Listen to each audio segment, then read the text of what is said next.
Let's turn now to the economic impact of the war with Iran. The latest inflation report out today showed price increases for American consumers in April hit a 3-year high, driven by a spike in the cost of gasoline. The Consumer Price Index, which includes energy and food costs, rose 3.8% year over year. That's according to the Labor Department. And that's compared to 2.4% in February, before the start of the war and the closure of the Strait of Hormuz. To unpack today's numbers, let's turn again to Heather Long, Chief Economist at Navy Federal Credit Union. Thanks for being here. Thanks for having me. So today's headline inflation rate is the highest we've seen since 2023, up 0.5 percentage point from last month. What stands out to you in this report? Inflation is a major problem again for the U.S. economy. And it's not just gas. We obviously are all feeling it as we go to the pump to fill up our cars. But it's also electricity prices. You mentioned food prices, everything from coffee to beef to a lot of vegetables are really up in price. Some medical care costs. And don't forget those airfares have gone way up. So this is a broad problem, and it's hard for many to hide from.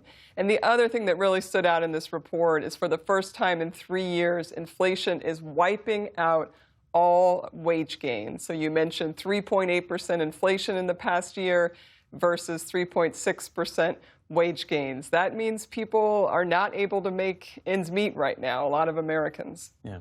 When President Trump, as he said today, he said he's not prioritizing the economic impact to Americans as he negotiates with Iran. If the strait continues to stay closed or mostly closed, how severe could that impact become? Well, we're already starting to see the preview of it so far. I mean, this data was for April, which feels already like a long time ago as prices continue to climb. I and many economists think inflation will probably hit 4%, maybe in May or the June readings. And look, if we don't have a resolution to the Middle East conflict, then we could see potentially even higher numbers. But even, I think, Geoff, the most important point is even if we do get that resolution to the war, inflation will remain pretty elevated for the rest of the year. This isn't going away anytime soon, and I think consumers will continue to feel that squeeze of inflation being above their wage gains probably for most of, not all of the year. Inflation at 4% or higher, that's the expectation for the second half of the year? Not the second half, for May or June, when we could hit that.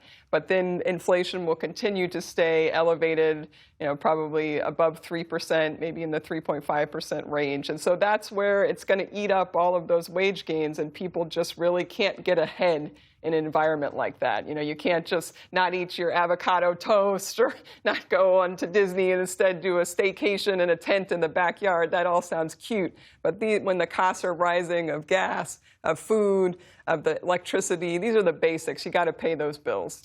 The president yesterday floated the idea of suspending the federal gas tax. There was also this idea of lowering tariffs on imported beef to ease food prices, but he pulled back on that amid pushback from domestic beef producers.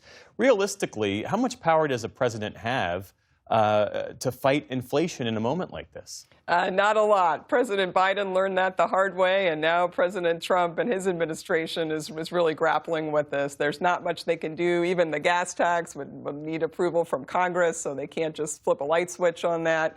And so his hands are really tied for a while. And unfortunately, obviously, people are really upset with the current situation that's going on. I do think tariffs is probably his easiest option. That's something he can do. And certainly a lot of Americans, as they're thinking about those Memorial Day cookouts and what they want to cook and looking at these prices for hamburgers and for steaks, would love to see a little relief. Let's talk about the Fed, because Friday's jobs report was relatively steady, but the inflation number complicates this picture considerably. The president is pushing for lower interest rates, that we know. But with inflation running close to double the Fed's target, what does that mean for the incoming Fed chair, Kevin Warsh?